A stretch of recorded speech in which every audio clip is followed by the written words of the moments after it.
Myself Shamsur Rahman Swapan ওরফে এলেন স্বপন। এত বছর ধরে এত চেষ্টা করলাম নিজেকে লুকায় রাখার, আর পারলাম না। তৈ তৈ তৈ তৈ তৈ আমার বইও পাখি খই। কি দর্শক, মনে আছে এই গানটির কথা?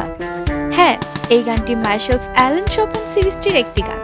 এই গান রিলিজ পাওয়ার সাথে সাথে দর্শক মহলে ব্যাপক সাড়া ফেলেছিল। কিন্তু শুধু গান নয়, সিরিজটির কাহিনী এবং অনস্ক্রিন মিথিলা এবং স্বপন রূপী নাসির উদ্দিনের কেমিস্ট্রিও কিন্তু বেশ মাতিয়ে তুলেছিল দর্শকদের। এবার এই ওয়েব সিরিজটির দ্বিতীয় পর্বটি আসতে চলেছে। মাইসেলফ শামসুর রহমান স্বপন ওরফে এলেন স্বপন সংলাপটি দিয়েই শেষ হয়েছে ওয়েব সিরিজ মাইসেলফ এলেন স্বপন। রহস্য রেখে শেষ হয়েছিল এই সিরিজটি। শেষ দৃশ্যে মুখ ঢাকা একজনের সাথে কথাও বলেছিলেন স্বপন। কে সেই মুখ ঢাকা ব্যক্তি? কেনই বা স্বপনকে খুঁজছিলেন তিনি?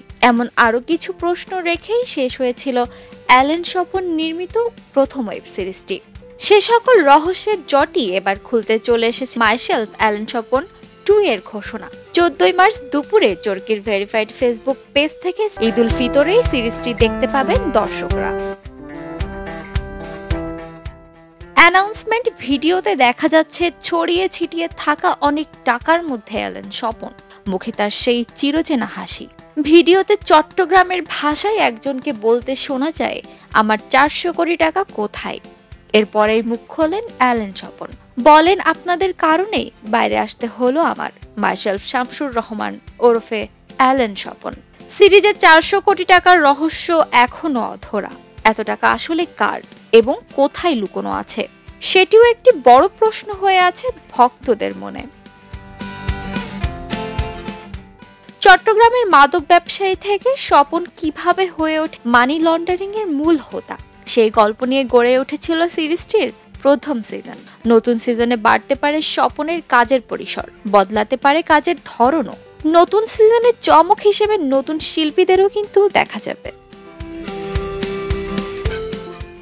2022 সালে ঈদ উল আজহায় মুক্তি পায় আলোচিত চরকি অরিজিনাল সিরিজ সিন্ডিকেট। তারই একটি চরিত্র ছিল এলেন স্বপন। চট্টগ্রামের আঞ্চলিক ভাষায় দেওয়া বেশ কিছু সংলাপ এবং দারুণ অভিনয় দিয়ে চরিত্রটি পায় দর্শক জনপ্রিয়তা। 2023-এ মুক্তি পায় মাইসেলফ এলেন স্বপনের প্রথম সিজন। কিছু রহস্য নিয়ে শেষ হয়েছিল এই সিরিজটি। সেই সকল রহস্যের জটি এবার খুলতে চলেছে সিরিজটির পরবর্তী পর্বে। আঁখি আক্তার দোলনা, খবরের কাগজ। খবরের কাগজ, নিখাদ, নির্ভীক, নিরপেক্ষ।